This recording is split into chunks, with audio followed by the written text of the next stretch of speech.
नमस्कार नमस्कार नमस्कार। आप सबको कृष्ण जन्माष्टमी की बहुत बहुत बधाई।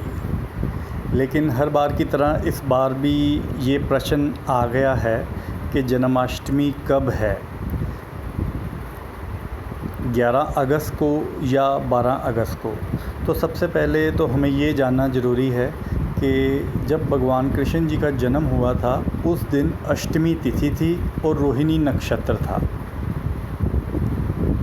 तो जब भी यही सितारों की सिचुएशन रिपीट करती है तब हम जन्माष्टमी मनाते हैं।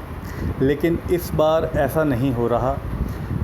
अष्टमी तिथि तो मिल रही है 11 और 12 अगस्त को, लेकिन रोहिणी नक्षत्र नहीं मिल रहा। तो सबसे पहले हमें ये भी समझना चाहिए कि ये तिथि और नक्षत्र हैं क्या। राशि होती है, राशि के बाद तिथि आती है, तिथि के बाद नक्षत्र आता है। राशि को आप अपनी कॉलोनी समझ लीजिए, तिथि को आप अपनी गली समझ लीजिए, नक्षत्र को आप अपना हाउस नंबर समझ लीजिए। तो हमारा जो मेन मकसद होता है वो अपने घर में जाना होता है। तो इसलिए सबसे ज़्यादा इम्पोर्टेंस जो है वो नक्षत्र की है। तो इस हिसाब से जो सही नक्षत्र है वो 13 अगस्त की रात को 3:20 से शुरू होकर लगभग 5:15 तक रहेगा। तो सही जन्म अष्टमी जो कृष्ण जी का जन्म रोहिणी नक्षत्र में ही हुआ तो वो ये बनता है। लेकिन आजकल एक नया कंसेप्ट है कि जब जन्माष्टमी को सेलिब्रेट भी करना है, अब उसके लिए हम अष्टमी तिथि देखते हैं वो कब है। अब अष्टमी की तिथि जो है वो 11 अगस्त को सुबह 9 बजे के लगभग शुरू हो रही है और 12 अगस्त को 11 बजे के लगभग ख़त्म हो जाएगी।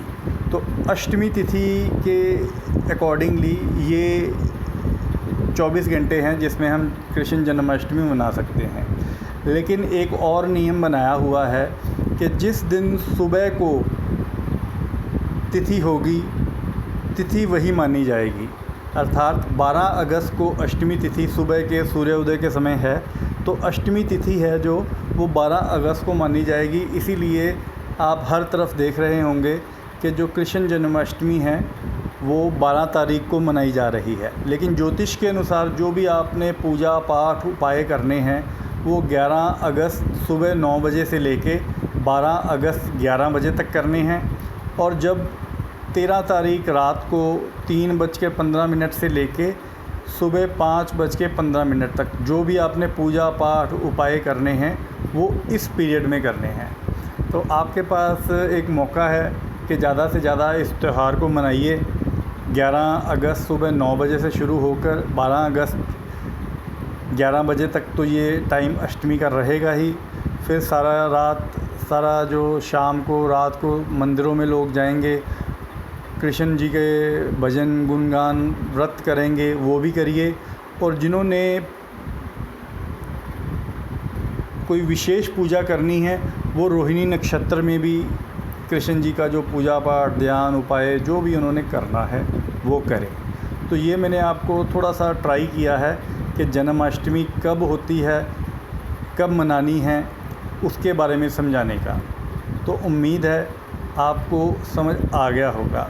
तो आप सब एंजॉय कीजिए, कृष्ण जी का बर्थडे सेलिब्रेट कीजिए। आप सबको बहुत बहुत बधाई।